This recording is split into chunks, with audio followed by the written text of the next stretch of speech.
It's useful as we end the formal sitting to take a moment to reflect on what was going on in your meditation, to recollect the thoughts and feelings that were arising and passing and how you were relating to them, what you're learning about your own mind, about your habitual reactive self-centered tendencies, what it's like to be human.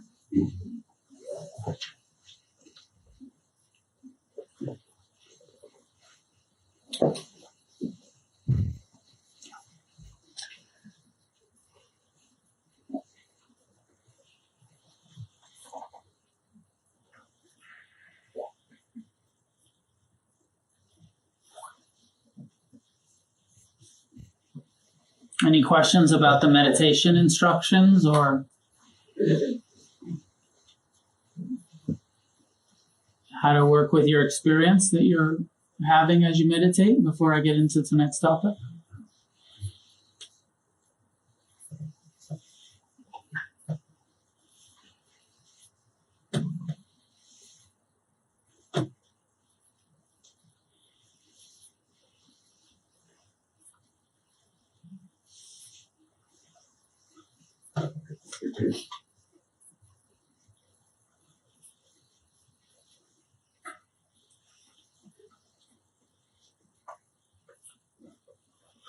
So here we are again, reincarnated into the human form in this realm of existence that we call samsara. Samsara is the Buddhist term for planet Earth. The human realm is only one of the possible realms of existence in samsara. To our human eye, all we are really aware of is the human realm and the animal realm. But from the Buddhist cosmology, there are also ghost realms and hell realms and heaven realms, jealous God realms, these really cool hungry ghosts. There's these beings that are constantly in craving and they have these huge bodies and these pinhole mouths. And they're surrounded by abundance. Everything they want. There's a buffet. Your favorite foods, but you can't get it in because you just have this little pinhole mouth. And that's the torture of this craving. And it's right there, but you can't get satisfied. My own sense is that part of samsara, part of what the Buddha is talking about is not realms, but it's just the human mind. Your mind ever like that? Where you're like, I got everything and it's not enough. Still craving, still unsatisfied, still suffering. At one of the ways that this is depicted in original Buddhism is by a wheel, a circle, with 6 different realms. And then at the center, there is animal totems for greed, hatred, and delusion. And that if you're in samsara, you're experiencing greed, hatred, and delusion. And the whole promise of the Dharma is that you can stop this cycle. Samsara means a realm of perpetual wandering from one realm to the next. From one mind state of craving to a animalistic, feeling, to a temporary heaven realm, to a temporary hell realm, to a human experience. And it's always fueled, as long as there's greed, hatred, or delusion in our mind, we will continue to wander in this realm of samsara. And the core understanding here is that we're born into a situation, into a form to a body and mind and nervous system and emotions, and that is confused. We're not born enlightened. We're not born awakened. There's always this question of, I should have worn my shirt tonight, nature versus nurture, right? That one in psychology. Like how much of our suffering did we learn based on the nurture or the lack of nurturing that we received? The conditioning, how much of it is, from our dysfunctional childhoods, how much of it was learned? How much of it is societal ignorance? How much of it was our family's ignorance? And how much of it is just human nature? Now, I know that there's both. For sure there's both. The Buddha mostly talks about human nature. And in some ways isn't really good at talking about the relative reality of the oppression and ignorance and inequality of the world that we live in. Because Buddhism's often coming from this ultimate human nature and ability to awaken. But one of the core perspectives here is that if you're here in the human realm, you're selfish. You're born into a mind that's just going to think about itself most of the time. Have you noticed? And it's not your fault. It's not like you're like even the word selfish or self-centered, it's like a diss. It's like an insult, or like conceited. You ever really want to hurt somebody's feelings, or you're talking shit behind their back and they're so conceited, as if you're not, as if everybody isn't born into this process of being that is pretty self-centered. We're thinking about ourselves, our own survival instincts, our own desires, our own fears, our own doubts and worries. And, we live with a mind that thinks about itself all the time, worries. I mean, how many of your thoughts are about you and how many are about other people? I think there were some studies I don't know the statistics, but the vast majority, and even when we're thinking about other people, it's so often in relationship to me. What do they think about me? How do I fit? I don't know. I mean, you don't have to raise your hand or admit this publicly, but I'm just curious, when you think about how self-centered are you? 1 to 10. Don't give us the number, but just think about how much of the time are you thinking about yourself?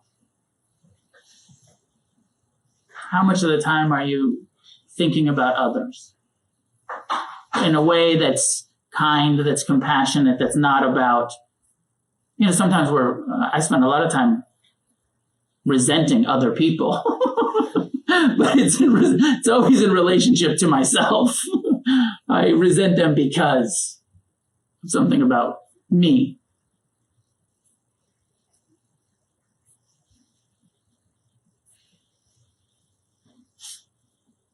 What I really want to talk about tonight is not selfishness, but is generosity. But I want to talk about it from the level of how counter-instinctual it is for most of us, for maybe everybody. But I think that human beings don't seem to be born with a great, generous tendency. And some of it, and it also depends on the nurturing and the what's conditioned in us. You see it in children, or you can think of yourself when you were a kid, or Maybe you have kids. And you can see the incredible selfishness of children going, mine. Right? Without just that's fucking mine. Nobody's getting it. You see that in kids. And then sometimes you see kids that are really kind of like, oh no, you want some? Want to share some? I was walking down the street with my 8-year-old today, and a homeless guy asked me for $1, and I just walked past him, and I acknowledged him, but I didn't give him money. And then we went and got some ice cream, and we were coming back, and my son was like, give him $1.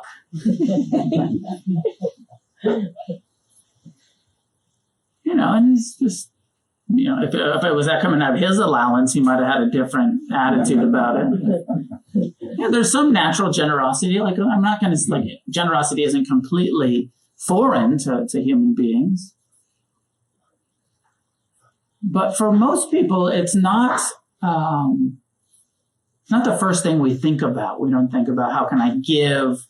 How can I share some of my resources? How can I give my time and energy and attention to others? So often this survival instinctual body that we're in is thinking about how can I get my needs met? How can I get the attention that I'm seeking?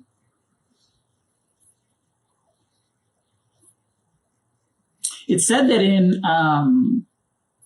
I don't know that this is true in exactly what the Buddha taught, but in Buddhist countries, often the way Buddhism is taught, if you want to go to the monastery and the temple and learn about Buddhism, that often the first teaching, there's going to be a focus on giving.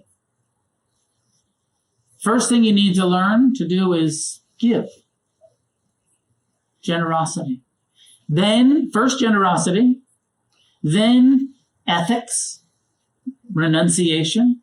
Learn to give, donations, give your time, your energy, be of service, and then learn to stop killing, lying, stealing, sexual misconduct, or use of drugs and alcohol. Precepts, ethics.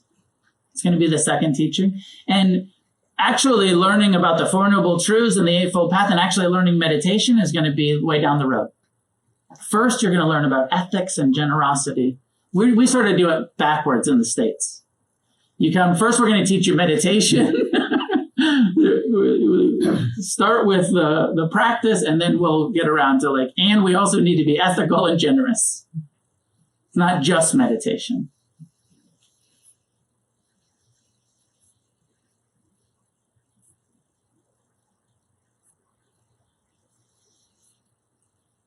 I think that there's a real practical, especially if he relates to this feeling of self-centeredness, there's a practical way that generosity is the antidote to self-centeredness. Recovery programs are really good at this. If you're an addict, if you're an alcoholic, start being of service to others to get out of your self-centered, self-destructive, craving tendencies. Start thinking about other people and stop thinking about yourself all of the time. Give your time and your energy. And there's such a relief. I was having a conversation with somebody from the community today about how this morning they were suffering a little bit, stuck in some self-centered fear stuff. And then they went to a meeting and heard people speaking about and what a relief to give my attention to someone else and to relate to their suffering and not have to think about mine. Felt so good, he said. Really got him out of and just that generosity of attention rather than thinking about myself, checking in. How are you doing? What's going on with you?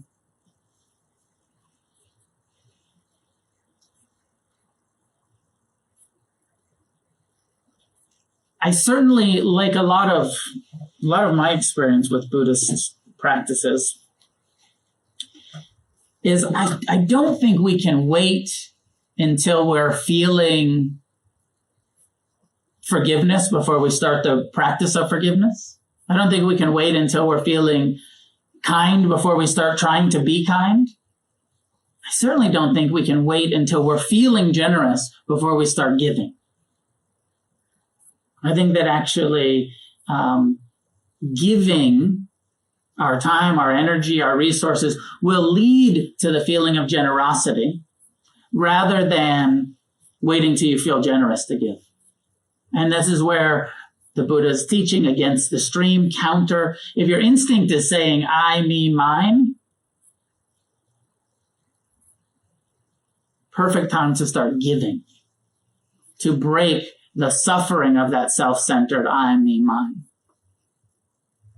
Generosity as an antidote to the self-centered tendency that causes us to suffer. I totally believe in generosity. I think it's so important in my own life.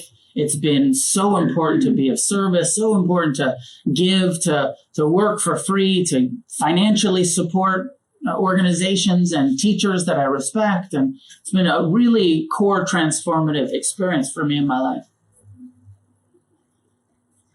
And when I started, recovery and attending Buddhist groups and retreats, I was young and I was broke and I didn't have much money to give, but I always gave something. And then I got involved in how can I come set up the cushions? I'd go to the meditation groups early. Can I set up the chairs? Can I clean them up? Can I help in that way? Same thing in recovery. Can I take a service commitment here? Can I sponsor people? Can I use my time and energy? And it's so transformative coming from the, where, I wasn't the kind of drug addict that shared my drugs. There are some of those that they're weird.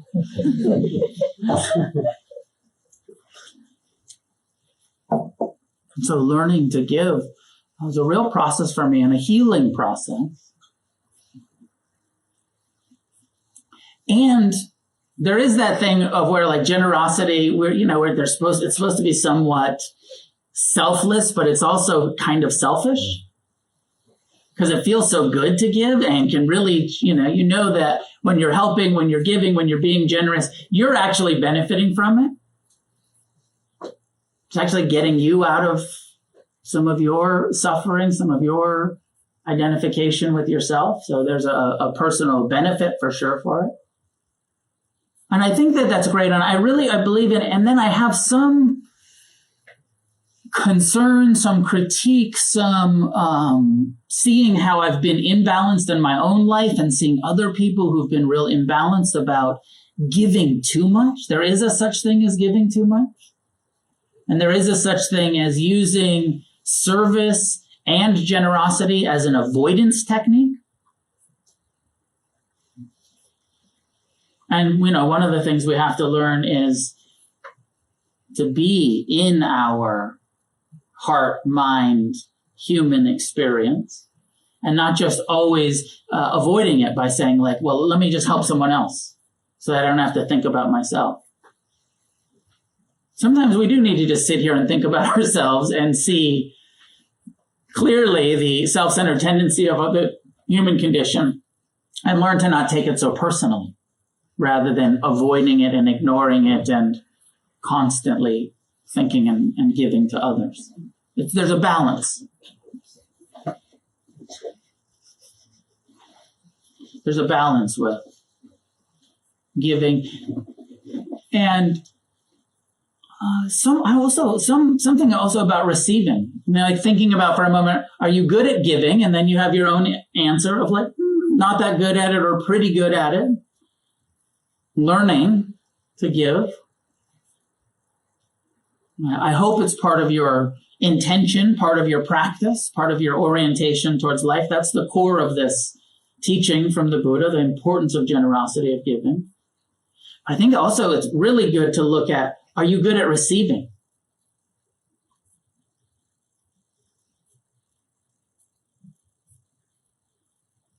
And when our self-esteem, our unworthiness, our whatever it is, our conditioning that doesn't allow us to receive very well,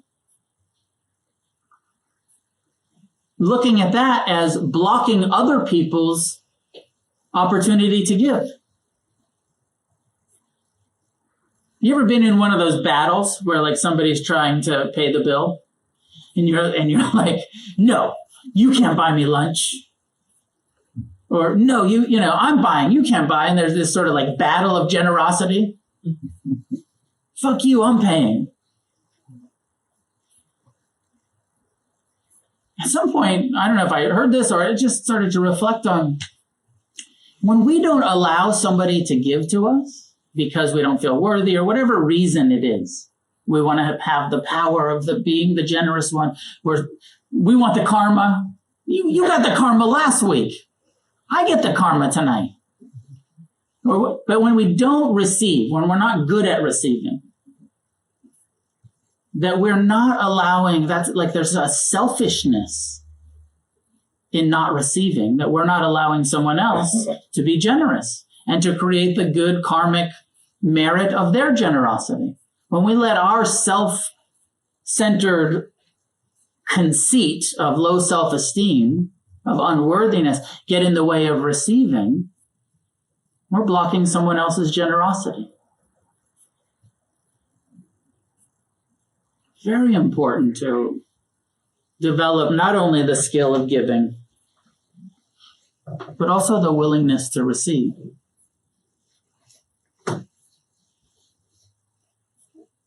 And I do sense that there is everything in Buddhism. We're always talking about balance, middle path. There's a such thing as giving too much. I've overextended myself over and over and over in my life. Like service junkie. I just want to go. I want to give. Like I'm not good at saying no. And then all of a sudden, like I'm overextended and I have to cancel shit. Or I'm not showing up for my kids as much as I need to show up for my kids because I'm on the road all of the time. There's a such thing as giving too much. And so we have to find an appropriate balance with service, with giving and receiving, with being of service and helping others. And also, I did an interview this morning, podcast on self-love and self-care. And when are we doing something, for ourselves that's inner generosity, that's generous to you, and that it's not a generosity to someone else or to some organization but that you're doing something that's really healing for yourself, really healthy for yourself, as an act of self-love, as an act of self-care, as a generous offering to yourself. Knowing, you are also worthy, we are also worthy of that kind of our own attention. Not only worthy, we need it. We need to sit and feel and observe and learn to respond more wisely in balance with generosity and how can we give. Give, receive, and to oneself, both internal and external.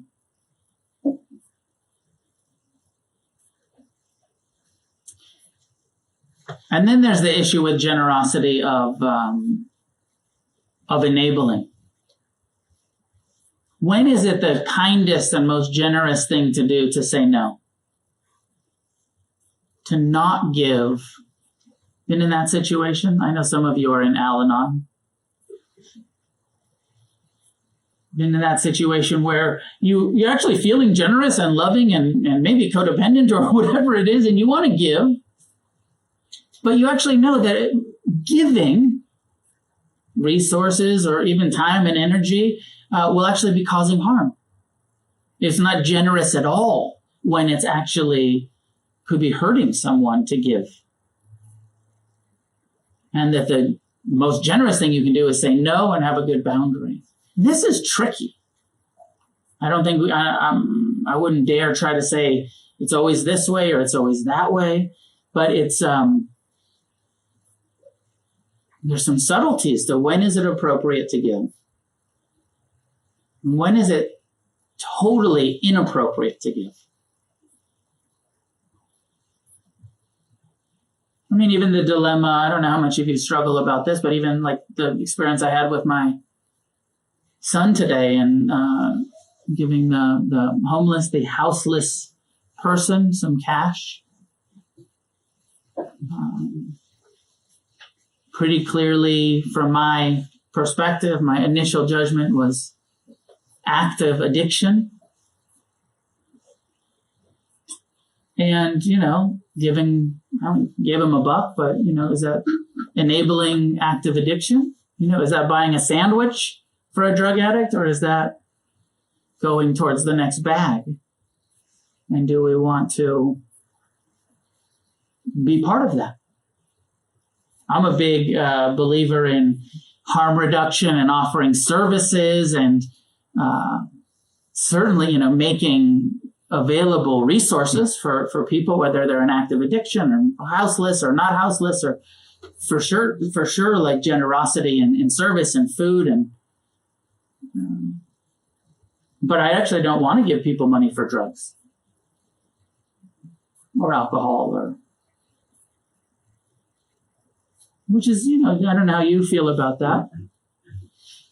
There's a thing, I've been to India. I don't know how many of you have been to India, or maybe you've seen Slumdog Millionaire. And the situation where when you're traveling in a lot of places and there's these children beggars, and you just want to, sometimes you get mobbed and it's scary. Sometimes they're just like, you just want to give them money. There's these kids and they're on the street. And then you find out the backstory that most of the time that this is run by like a mafia organization and these kids are being abused. And it's going to continue because people give them money. And so there's I was in Bodh Gaya in India where the Buddha was enlightened, and there was all of these like flyers going around and posters saying like, don't give to the kids. And at first I was like, shit, how do you not give to the kids? I'm a generous Buddhist. I want to give to the kids. And getting our minds around that will actually hurt them and perpetuate systematic oppression and abuse, even though it feels good to give.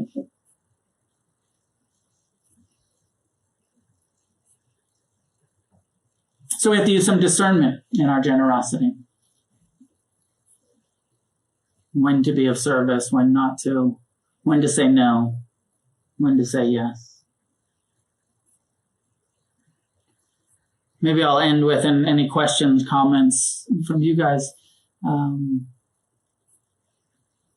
story in the time of the Buddha's life, one of his major supporters. And so the way that Buddhism has always been, since the time of the Buddha, is that the teachings are given freely, and those who come to listen to the teachings are generous, make donations, make offerings. As you notice, we don't charge to come to the meditation center. Everyone's welcome. And then you, out of your own free will and practice of generosity, make a donation. So there's one, and often it's those who have more money, the wealthy, give the larger donations and support the community and support the teachers so that it's open to everyone, that whether you have a lot of money or not. In our community, it's more grassroots, and it's more like everybody just pitches in and we do it together. We don't have a lot of major donors around here. But in the time of the Buddha,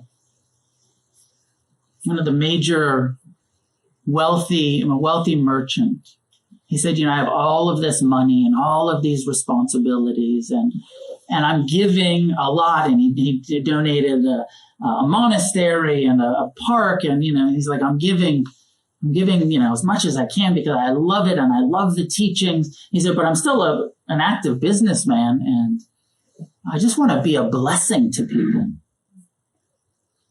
He said, and I see you, and you have got nothing. He's talking to the Buddha. He said, you have nothing. You walked away from fortune. You walked away from a kingdom, and you have nothing. And you're way more of a blessing just from teaching kindness and compassion. And you're like enlightening people in a way that I can't do with my money. And he said, should I give all of my money away? Should I renounce money in order to become more of a blessing? Would I be more of a blessing as a monk than I am as a lay supporter of the monastics? And the Buddha said, my teaching, he said, you can become a monk if you want. He said, but that's not my teaching. My teaching isn't, money gets in the way. He said, if you use your money in a wise way, you will be a blessing to people. You'll be generous and you will be a blessing with your money. He said, but if you cling to your money, if you don't know about generosity and you hold it tightly and you let it poison your heart, he said, better to throw it all away than let your money poison your heart through clinging and craving and attachment to it. He said, but if you can relate to it without too much attachment, he said, my teaching really the only thing that I demand is, that the teachings demand is non-clinging to anything, and especially non-clinging to the self. Non-self-centeredness, no clinging to I, me, mine. He said, if you're trying to practice that, if you're following this, then you are on the right path and you can be a blessing to people, whether you're a renunciate, whether you're wealthy or you're working class or middle class. You can be a blessing based on your attitude and your way of being. There's one time when somebody asks about the merit, in Buddhism, there's all of this idea about, you give and you receive karma, merit. And, the wealthy are, like providing all of these monasteries and providing, all of these things. And then, somebody asked the Buddha, how does this merit thing work? There's this billionaire that just gave a donation. And then there's this, working class person that gave a donation. Is it the same merit for each of those? And he said, and the Buddha said something like, the merit, the karma of your generosity does depend on your on your means. And you might actually get the same kind of merit, the billionaire that gives a huge, I don't know what the example is, Bill Gates giving away hundreds of millions of dollars or whatever he's doing. Might be the similar kind of merit to somebody who's just giving $10, because in proportion from billions and giving away millions, or you're making 50 grand a year and you're making a $50 donation, you might have the same kind of merit, that it really is proportional to your means. And he uses the example, he said, even if you have nothing, but you're eating food, he's like, because the monks who have nothing, they get the food offering. He said, sometimes what we do is we just wash out whatever's left in our bowl, the food scraps, and then we put it into the koi pond because we're sharing a little bit of food with the fish. He said, and that also brings merit to us because we're renunciates. We don't have anything to give except for the Dharma, but sometimes we share some of our food with the fish. And we also receive merit from that simple just offering of some food to another living being.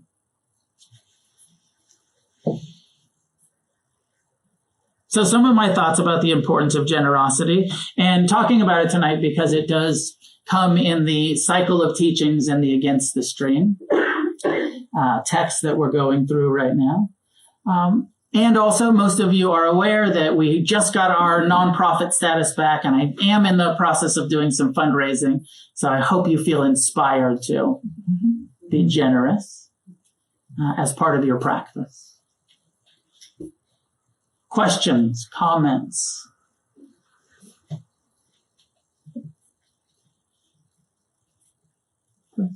So Noah, you're talking about in the East, the teaching of generosity and taking the five. They start with it. Is it to clarify to purify yourself before you start meditating. Could you hear the question? No. She was commenting on when I was saying that often in traditional Buddhist cultures, that you would learn generosity and then ethics and then meditation later. The reality is almost nobody's meditating, and that all is really being taught in a lot of ethnic and traditional Buddhist cultures, including in the traditions that I'm connected to, is generosity and ethics. And that meditation is, not only is it hardly practiced at all by lay people in Buddhist countries, it's hardly practiced even by the monastics. You've maybe heard me say this before. It's said that like 10% of people who are Buddhists in robes, monks and nuns, actually meditate on a regular basis. That for some reason, the core teaching of the Buddha, in my opinion, the core teaching is liberation through meditation. Like that's what the dude taught. He taught a lot of shit, but the core is mindfulness will get your ass free from suffering.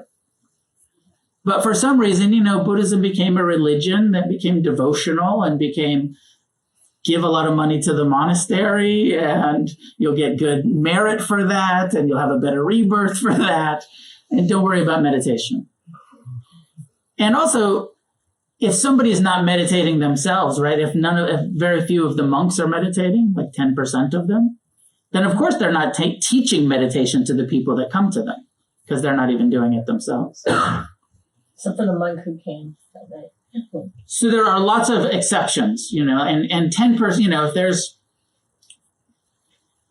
I don't know, a couple billion Buddhists, 10% is still a lot of people. Like the Thai forest tradition that I feel most connected to, Ajahn Chah, coming from this lineage, Ajahn Mun. There are these in Thailand, in the Southeast Asian, and the Theravadan. There are these guys who said, like, we really want to practice what the Buddha taught. And they have this whole kind of conflict between what they call Bangkok Buddhism and the Thai forest tradition. They're like, these guys aren't meditating. And it's clear that the Buddha taught meditation, and we want to go walk and we're going to go live in the forest, and we're going to be homeless like the Buddha was, or live in simple dwellings or monasteries. And we want to actually apply the teaching. And that it's a radical, rare section of Buddhists that are doing that. And then 70 years ago or something like that, there was a man in Burma, Mahasi Sayadaw, who did this radical thing and said, let's teach lay people to meditate, and opened up meditation centers. And a lot of my teachers, Joseph and Jack and those early kind of Western Buddhist pioneers, learned from this Mahasi Sayadaw and Ajahn Chah lineage that were trying to get people to meditate again. And it's just, it's just been happening. But it's still a very small percentage of people that actually want to meditate. Mostly give and don't cause harm, which is good advice. Give and don't cause harm. You will suffer less if you give a lot and you don't cause harm. You'll suffer even less if you meditate to free yourself from the self-centered causes of suffering, and you give and don't cause harm.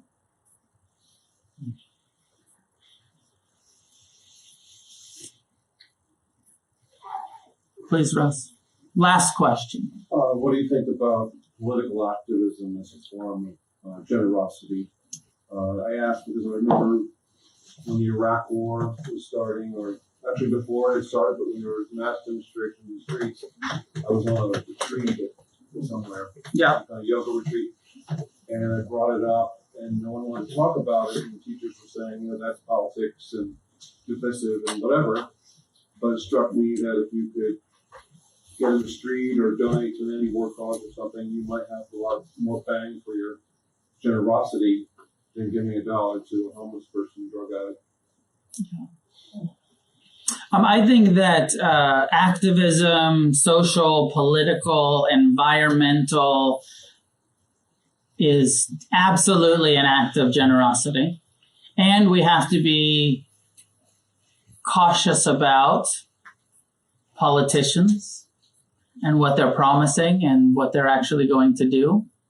And but I think that it can be a form of generosity for sure.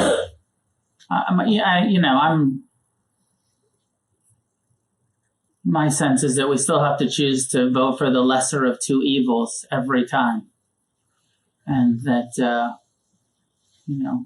even if Bernie does get a nomination, he's then going to be, in a situation where he has to be in charge of wars and deportations and systematic racist oppression that this country is, no matter how much he doesn't believe in that. And no matter how much he's trying to change it, he's then going to be the guy with the nuclear football. And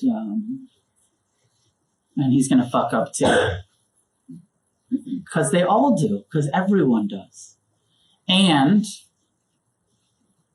some Buddhist centers don't like to be political, but I like to be political. And I think some political activism is absolutely a form of generosity.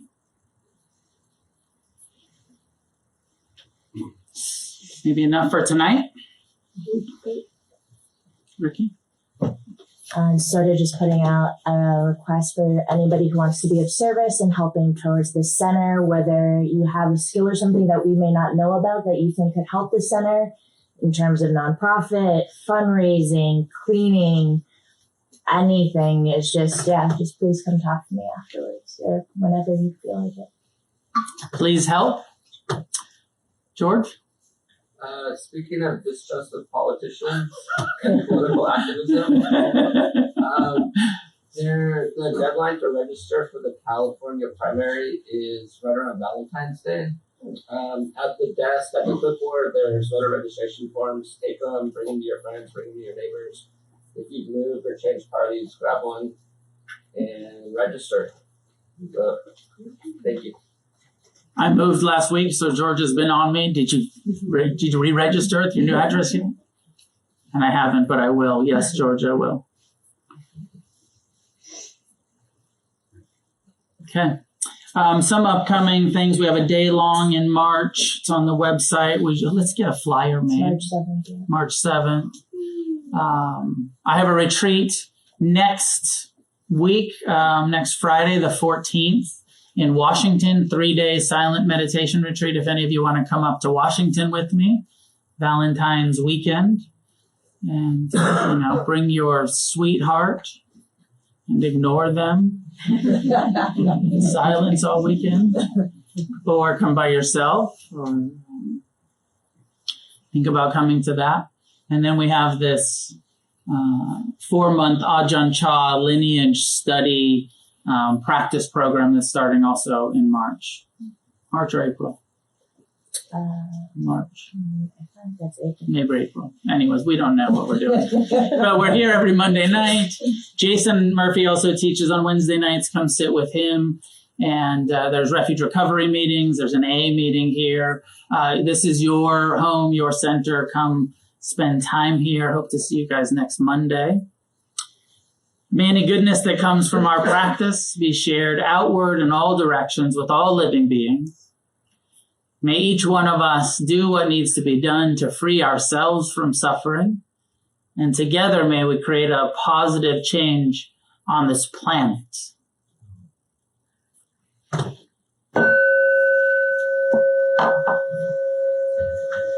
And thanks for your generosity.